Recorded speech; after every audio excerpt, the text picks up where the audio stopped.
So, when we left the family of Israel at the end of the 42nd chapter, Jacob, Israel, would not let them take Benjamin to Egypt. But at the beginning of the 43rd chapter, the situation has changed. The famine is raging, and the family has eaten through all of its stores of grain. Israel tells his boys to go back to Egypt and purchase some more grain. When the sons remind him that they need to take Benjamin back with them to get any more grain, Israel growls back at them. Why did you deal badly with me by telling the man you had another brother? Judah speaks up and personally guarantees Benjamin's safety. And then he says, with a little bite, if we had not delayed, by now we could have got back here twice. Oof, things are a little tense in this household. Israel tells the boys to take some things from Canaan as an offering to the man in charge: balm, local honey, spices and myrrh, pistachios and almonds. He tells them then to return the silver that they had inadvertently brought back with them, and they were to double the silver. Israel prays, "May God on high himself give you compassion before the man, so he may release your brother to you and Benjamin and me. When I am bereaved, I'm bereaved." So off the sons go to Egypt, and once again they stand before Joseph, unaware of what is really going on. But this time they have Benjamin with them. Joseph orders one of his servants to slaughter and prepare a meal for him and his brothers to eat a meal with him in his home. The brothers think it's a trap. They think that he thinks that they stole the food the last time they were there, and that this meal is a ruse to get them in one place so they can be captured and enslaved. Interesting that they worry that what they did to their brother is exactly what they think is going to happen to them. Admiringly, the brothers confess what their fears are, that when they got home with the food last time, they found all the silver, and that they had meant to pay for the food with. Joseph tells them not to worry. Don't be afraid. Your God, the God of your father, gave you the treasure in your bags as your silver came to me. Huh.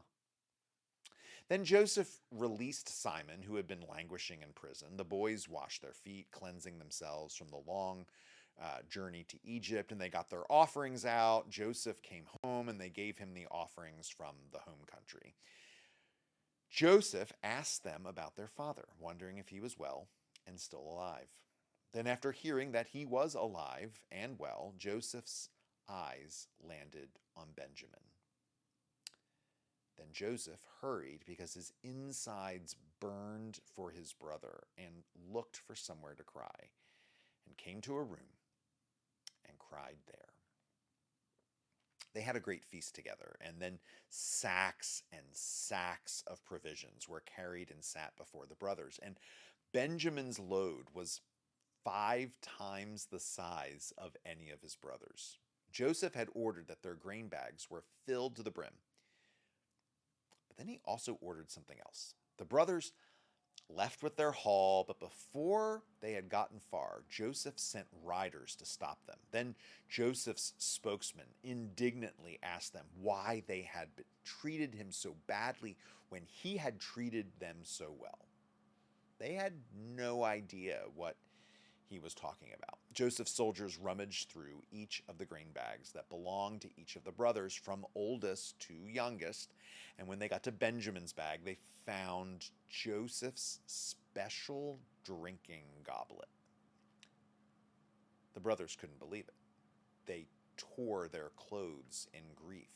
Then they were brought back to town and brought before Joseph. Joseph said to them, "What is this deed that you have done? Didn't you know that a man like me practices divination?" Okay, so this cup is a drinking cup. But chapter 44, verse 5 says that this particular cup is also one that Joseph practices divination with. Divination was considered a magical practice whereby if one did it correctly, the gods would let the person in on what was going on and what the future might hold for them. Divination, and for that matter, any magical practice, is expressly forbidden in the Old Testament. And so, if in fact Joseph was practicing divination, that would be something of a scandal.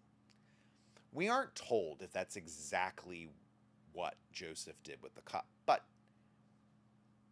doesn't it sound a lot like what Joseph does with his dreams? His own dreams divined that one day his brothers would bow down before him. And here they are. He divined from the vintner and baker's dreams what their futures held in store. Joseph didn't need some cup to figure out what God was saying to him. He had that covered just fine. Okay, back to the story.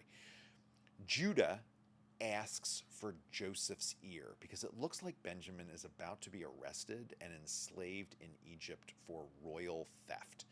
Judah explained the situation with their father, how he had already lost a son and it nearly broke him. And if they were to return to Canaan without him, their father would surely die of grief.